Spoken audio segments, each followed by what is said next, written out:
जय माँ जय जय माँ जय माँ जय माँ। शुरू करें? जय। सर्व मंगल मांगल्ये शिवे सर्वार्थ साधिके शरण्ये त्र्यंबके गौरी नारायणी नमस्तुते। माँ भगवती सती माँ के यह गुप्त अज्ञात शक्तिपीठ का शब्दावली आप तक पहुंचाने का एक प्रयास और जानकारी। यह गुप्त अज्ञात शक्तिपीठ जगत पिता ब्रह्मा के नगर में जगत पिता ब्रह्मा जी के मंदिर से 3 किलोमीटर की दूरी पर पुरुहता पर्वत के तलहटी पर चामुंडा माता नाम से पूजे जाने वाले माँ भगवती की 51 शक्तिपीठों में से 27वां शक्तिपीठ दरबार। 51 शक्तिपीठों में से 27वां दरबार सती माँ के दोनों कलाई भाग का स्थान। कलाई भाग को संस्कृत में मणिबन और एवं दोनों कलाई को मणिवैदिक संबोधन हुआ। माँ आदिकाल में इसी पर्वत शिखर पर विराजमान रही। स्वयं पर्वत 108 सिद्ध पीठों में से 15वां सिद्ध पीठ पर्वत। नाम है पर्वत का पुरुहूता। पुरुहूता माता, पुरुहूता देवी। माँ आदिकाल में पर्वत शिखर पर पिंडी रूप में विराजमान रही। तब समय में तलहटी पर पीठ नहीं था, नहीं इतना सारा मूर्तियों का समावेश था। जब माँ भगवती पर्वत शिखर पर विराजमान रही तब समय में एक भक्त अर्चना पूजा करने माँ के शरण चले जाए करते। जब भक्त की वृद्धावस्था आया, माँ से प्रार्थना करके, हे माता आप भक्त वत्सला मुझ पर इतना कृपा करो, तलहटी पर आ विराजो माता, ताकि मैं सुलभ रूप से दर्शन कर पाऊं और मेरे साथ साथ जनमानव सुलभ दर्शन लाभ प्राप्त करे। यही आस्था लेकर आपसे ये प्रार्थना करता हूँ माता, क्यों आज के बाद मेरे लिए आपके दुर्गम मार्ग चढ़ के आप आना संभव नहीं। तभी माँ ने आश्वासन दिया भक्तों को कि मैं तलहटी पर कुछ दिनों में आ जाऊंगा। तो माँ के यह प्रार्थना, भक्त की यह प्रार्थना स्वीकार हुआ। भक्त प्रसन्नता के साथ गांव में लौट गए। कुछ ही दिनों बाद भगवान ब्रह्मा जी का धरा में पूजनीय स्थली निर्मित हुआ। पूजनीय स्थली निर्मित होने का कारण समस्त देवताओं का निवेदन। समस्त देवता ब्रह्मलोक में जाकर निवेदन करते हैं, जगत पिता अपने जिन मृत्यु लोक का रचना करें, उन मृत्यु लोक में सारे देवी देवताओं का तीर्थ पर्वतों का निवास है, केवल आपका ही पूजनीय स्थली नहीं।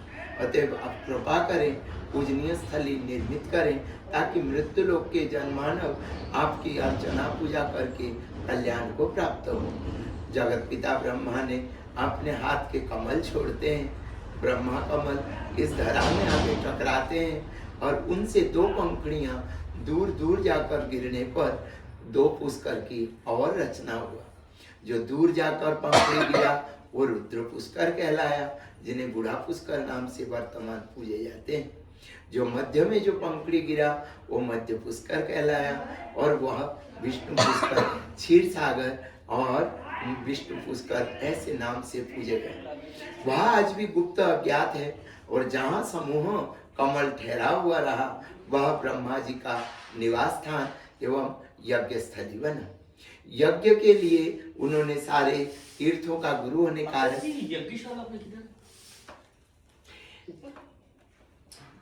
वर्तमान शक्तिपीठ के यज्ञशाला इस सीढ़ी चढ़कर ऊपर वाला प्लेटफॉर्म, ये वाला प्लेटफॉर्म भगवान ब्रह्मा जी के निवास स्थान बना और उन्होंने यज्ञ का निश्चय किया। जगत पिता ब्रह्मा सारे तीर्थों का गुरु, इसीलिए पुष्कर तीर्थों को गुरु तीर्थ पुष्कर संबोधन हुआ। जगत पिता ब्रह्मा ने जब यज्ञ का निश्चय किए तब सारे तीर्थ पर्वत सागर नदियां स्वरूप धारण कर आते रहे, जिनमें मूल स्थान में माँ वैष्णो पिंडी रूप में विराजती हैं। गुरु के यज्ञ में आने हेतु उन्हें स्वरूप धारण कर आना पड़ा। यज्ञ पश्चात उस स्वरूप को मिटाए बिना पीठ में निवास प्राप्त किए, जिनमें माँ वैष्णो की प्रथम शक्ति, अंश अवतार महाकाली माँ चामुंडा, इन्हीं माँ भगवती के नाम से शक्तिपीठ पूजे जाने लगे। माँ वैष्णो की द्वितीय तृतीय शक्ति माँ जोड़े से नंदी पर विराजमान, नाम अम्बे अम्बालिका नाम से माँ पूजे जाते हैं। प्रथम भाग में माँ गौरी के, आधे भाग में गणेश जी माँ गौरी गणेश। मध्य भाग में सती माँ के एक कलाई, प्रथम भाग में माँ गौरी गणेश, द्वितीय भाग में माँ लक्ष्मी सरस्वती और तृतीय भाग समान बीच में मध्य भाग में माँ भगवती सती माँ के एक कलाई, जिनमें माँ आदिशक्ति गायत्री का निवास। अब आते हैं माँ गायत्री का प्राकट्य। माँ गायत्री का प्राकट्य होने का कारण जगत पिता ब्रह्मा जी का यज्ञ। ब्रह्मा जी के यज्ञ में उनके धर्म पत्नी माँ सावित्री यज्ञ में भाग नहीं ले पाई। क्यों ना ले पाई? श्रृंगार में बैठी तल्लीन हो गई। वहां लग्न मुहूर्त जब यज्ञ का बीता जाने का समय होने लगा, तब देवताओं की व्याकुलता बढ़ने लगी और ब्रह्मा जी से निवेदन करने लगे, जगत पिता, आपने जिन पुण्य यज्ञ का प्रारंभ किए, इन पुण्य यज्ञ यदि लग्न मुहूर्त के बिना हुआ तो वह निष्फल हो जाएगा, आप कुछ करें। तब जगत पिता ब्रह्मा ने मानस द्वारा माँ गायत्री का प्राकट्य किए। माँ गायत्री को बामंगी बनाकर यज्ञ पूर्ण किए। यज्ञ पश्चात जब समस्त देवी देवता तीर्थ पर्वत अपने अपने गंतव्य स्थान को लौटने लगे, तब देवी गायत्री का प्रश्न रहा, देवता और ऋषिगणों, आपने हमें यज्ञ निमित्त उत्पन्न किए, हमें अनुकूल स्थान की उपलब्धि हो। देवताओं ने साधुवाद किया, देवी गायत्री 12 कल्प के त्रेता युग में सती जी ने आत्मदह किए। पश्चात भगवान विष्णु के सुदर्शन द्वारा खंड भाग हुआ, जिनमें दोनों खंड कलाई का भाग पुष्कर के पुरुहुता पर्वत में स्थित मणि वैदिक शक्तिपीठ विद्यमान। आप पीठ में निवास प्राप्त करें ताकि मणिबंध के साथ साथ गायत्री नाम से पूजे जाएं। तत्काल माँ गायत्री का 2 रूप बना। दिखाई देने वाला स्थूल स्वरूप जगत पिता ब्रह्मा जी के बामंगी बने स्वरूप में विराजमान रहे। उनके अदृश्य शक्ति छाया रूप माँ सती के एक कलाई पुंज में विद्यमान होने कारण जो मध्य भाग में विराजमान इस स्वरूप का नाम मणिवैदिका, कलाई का परिचय गायत्री, इनमें निवासने वाली आदि शक्ति, आकार पिंडिका। मणिवैदिका गायत्री पिंडी स्वरूप नाम से माँ एक कलाई पूजे जाते हैं। माँ सती के द्वितीय कलाई का परिचय भगवान शिव के बिना ब्रह्मा जी के यज्ञ पूरे ना होते। ब्रह्मा जी के यज्ञ को पूर्ण करने के लिए महादेव को यज्ञ में सम्मिलित होना था। महादेव को यज्ञ में भाग लेने हेतु उनको जोड़े की आवश्यकता पूर्ति हेतु सती माँ के एक कलाई को पिंडी रूप से स्वरूप में परिवर्तित कर आलिंगन क्रीड़ा मुद्रा में नंदी पर विराजमान हुए। भगवती सती जगत पिता ब्रह्मा जी के यज्ञ निमित्त स्वरूप धारण कर भगवान शिव को 24 युग बाद अपने शिव को समर्पित हुए। इसीलिए इस जगत पिता ब्रह्मा के नगर को उत्पत्ति का केंद्र संबोधन हुआ। जगत पिता ब्रह्मा जी के इस नगर को सारे तीर्थों का गुरु होने के कारण गुरु तीर्थ पुष्कर संबोधन हुआ। जगत पिता ब्रह्मा के ये नगर को मृत्युलोक के ब्रह्मलोक संबोधन हुआ। ऐसे जगत पिता ब्रह्मा जी के अनन्य अवर्णीय धरा पर माँ भगवती सती माँ के दोनों खंड कलाई के निवास स्थान है, जो आज भी गुप्त है, अज्ञात है, और शक्तिपीठ का नाम श्री राज राजेश्वरी पुरुहुता मणिवैदिक शक्तिपीठ। श्री राज राजेश्वरी शक्तिपीठ का संबोधन नाम। पुरुहुता पर्वत का नाम जो स्वयं में 15वां सिद्धपीठ पर्वत पुरुहुता माता पुरुहुता देवी। माँ दोनों खंड कलाई भाग माँ सती का मणिवैदिक शक्तिपीठ, कलाई भाग को मणिबंध संस्कृत में और दोनों कलाई को मणिवैदिक संबोधन, इसीलिए मणिवैदिक शक्तिपीठ संबोधन हुआ। पीठ की अधिष्ठात्री शक्ति माँ गायत्री, इसीलिए गायत्री शक्तिपीठ संबोधन हुआ।